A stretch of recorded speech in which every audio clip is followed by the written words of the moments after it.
घुसपैठियों पर बड़े एक्शन की तैयारी है। दिल्ली एमसीडी का स्कूलों को नोटिस जारी किया गया है। अवैध बांग्लादेशी छात्रों की यहां पर पहचान हो रही है ताकि अवैध तरीके से रह रहे रोहिंग्याओं की पहचान हो सके।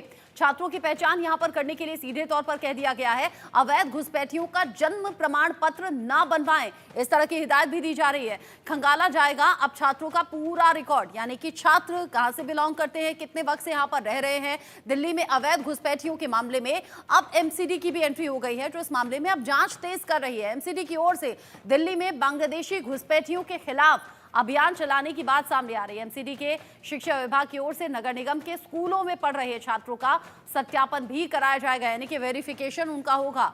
दिल्ली में अवैध घुसपैठियों के मामले ने तूल पकड़ दिया है। अब इसमें एमसीडी की एंट्री भी हो गई है। एमसीडी की ओर से दिल्ली में बांग्लादेशी घुसपैठियों को लेकर उनके खिलाफ अभियान चलाने की बात सामने आ रही है। दिल्ली के सभी जोन में घुसपैठियों के अतिक्रमण का पता लगाकर कार्रवाई होगी। एमसीडी के शिक्षा विभाग की ओर से नगर निगम के स्कूलों में पढ़ रहे छात्रों का सत्यापन भी कराया जाएगा।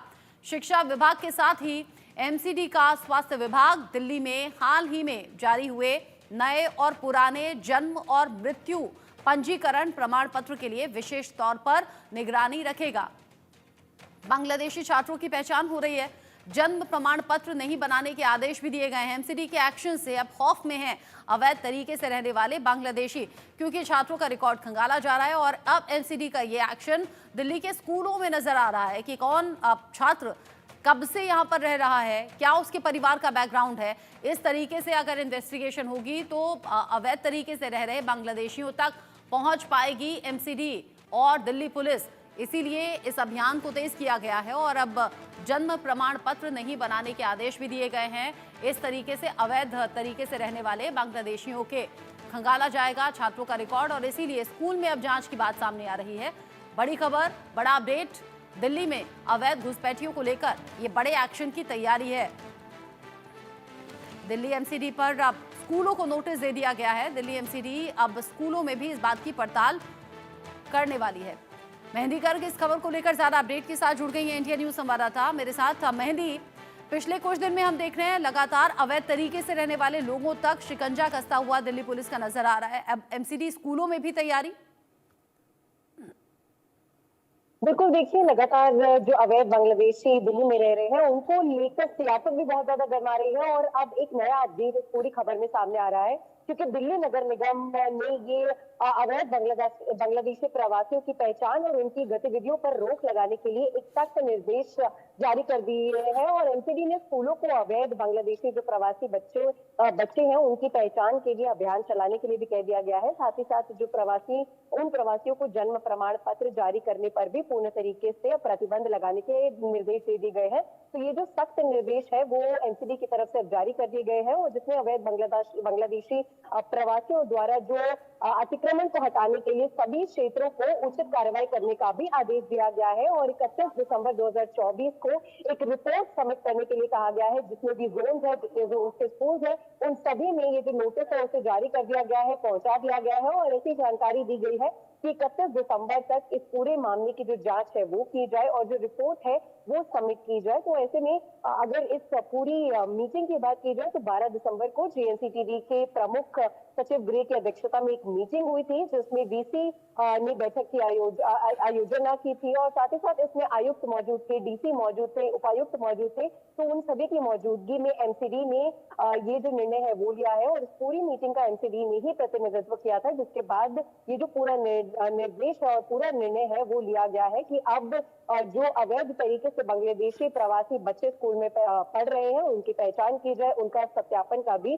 जो अभियान है वो चलाया जाए। और फिलहाल ये जो मुद्दा है वो कहीं ना कहीं दिल्ली की राजनीति में भी बहुत ज्यादा गर्माता हुआ दिख रहा है, क्योंकि लगातार चुनावों का सिलसिला जारी है, दोनों पार्टियों ने कमर कस ली है। ऐसे में बीजेपी की तरफ से कहीं ना कहीं रोहिंग्या और बांग्लादेशी जो दिल्ली में रह रहे हैं उनको लेकर लगातार सवाल उठाए जा रहे हैं। और कहीं ना कहीं ये भी जानकारियां मिल रही है कि पूरे चुनावों के बीच में जितना प्रचार चलेगा उसमें रोहिंग्या और बांग्लादेशियों का जो प्रवास है दिल्ली में उसको लेकर एक बड़ा मुद्दा छेड़ती हुई बीजेपी भी दिखाई देगी। और लगातार ये आरोप लगाए जाते हैं बीजेपी के द्वारा कि आम आदमी पार्टी ने इन सभी को अपना वोट बैंक बनाने के लिए दिल्ली में प्रवास करवाया है। तो इस तरीके से अभी एनसीडी भी कहीं ना कहीं कड़े रुख अपनाते हुए इस पूरे मुद्दे पर दिखाई दे रही है। और एक ये बड़ा अपडेट है, क्योंकि अब जितने स्कूल हैं उनमें भी ये जांच शुरू हो जाएगी और ये कार्रवाई की जाएगी, और जितने बच्चे जो अवैध बांग्लादेशी प्रवासी बच्चे हैं उन पर पूरी रिपोर्ट भी 31 दिसंबर तक जारी की जाएगी। जी मेहंदी, पिछले कुछ दिन में जिस तरीके से दिल्ली में ये अलग अलग कैंपेन चले हैं, यानी कि अवैध तरीके से रहने वाले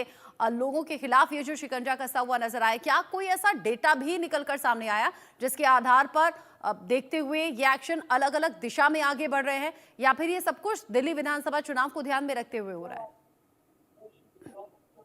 देखिए, जो राजनीतिक पार्टियों की बात की जाए तो उन पार्टियों ने अपना अलग सर्वे करवाया है। अगर बीजेपी की बात की जाए तो बीजेपी लगातार आम आदमी पार्टी पर ये आरोप लगाती है कि ये उनकी चुनावी जो है वो रणनीति है कि बांग्लादेशियों और रोहिंग्याओं को दिल्ली में बसाना और वोट बैंक को इकट्ठा करना। तो ऐसे में एक जो जानकारी है वो बीजेपी की तरफ से दी गई है, और एक जो आंकड़ा है वो भी दिया गया है बीजेपी की तरफ से कि हजारों की मात्रा में जो बांग्लादेशी और रोहिंग्या हैं वो दिल्ली में बसे हुए हैं और जिनका वोट बैंक की तरह आम आदमी पार्टी उपयोग करती है। ऐसे में आधिकारिक जानकारी क्या है वो, क्योंकि अभी ये जो चुनावी ये जो मुद्दा है वो बहुत ज्यादा अभी बढ़ चढ़कर भी सामने आ रहा है, तो कहीं ना कहीं इस पर जो एग्जैक्ट डेटा है उसकी भी पुख्ता जानकारी शुरू हो चुकी है, की जा रही है, क्योंकि अब एनसीडी जो है वो भी इसमें शामिल हो गया है। एनसीडी का भी बहुत ज्यादा रोल इसमें अब दिखाई देता है।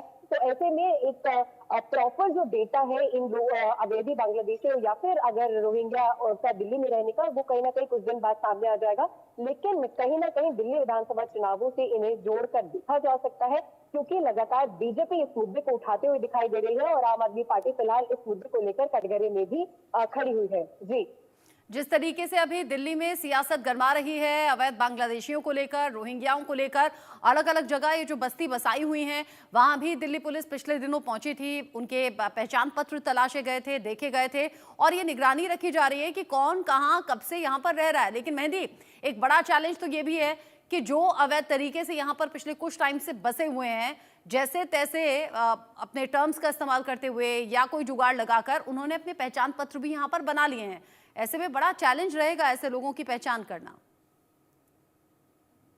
बिल्कुल, देखिए चैलेंज बहुत बड़ा है। जितने अधिकारी इसके लिए जिम्मेदार हैं उनके लिए चैलेंज ये बहुत बड़ा है, क्योंकि दोनों ही पार्टियां जो है इस मुद्दे को लगातार उठा रही है और दोनों पार्टियों के कहीं ना कहीं कार्यकर्ता भी फिलहाल जमीनी तौर पर वीडियोस भी जारी कर रहे हैं। और पहचान पत्र जिसका जिक्र आपने भी किया, वो कुछ दिन पहले मुद्दा भी उठाया गया था। अरविंद केजरीवाल की तरफ से आरोप लगाया गया कि बीजेपी वोट काटने के लिए अवैध तौर से पहचान पत्रों का उपयोग कर रही है। तो ऐसे में बीजेपी के भी कुछ कार्यकर्ताओं ने वीडियो रिलीज करके ये जानकारी दी कि कुछ जो बांग्लादेशी और रोहिंग्या रह रहे हैं उनका पहचान पत्र कहीं ना कहीं बनाया गया है ताकि उसे वोट बैंक के लिए यूज किया जाए। और इस तरीके की जो राजनीति है वो कहीं ना कहीं इस समय पर तूल लेती हुई दिखाई दे रही है। दोनों राजनीतिक पार्टियां जो है आरोप प्रत्यारोप कर रहे हैं, लेकिन ऐसे में एग्जैक्ट डेटा कितना है, कितने बांग्लादेशी और रोहिंग्या यहाँ पर रह रहे हैं, कितने पहचान पत्र उनके बनाए गए हैं, ये सभी जो डेटा है वो अधिकारियों के अंतर्गत आता है। और अधिकारी जितने भी हैं उसकी जांच पड़ताल अगर करेंगे तो एग्जैक्ट डेटा जो है वो सामने आएगा, तब असलियत जो है वो पता लगेगी। क्योंकि राजनीतिक पार्टियां दिल्ली विधानसभा चुनावों को लेकर इस मुद्दे पर बहुत ज्यादा अभी गरमाई भी हुई है। ठीक है मेहंदी, नजर आप रखिएगा। ये बड़ी खबर है दिल्ली विधान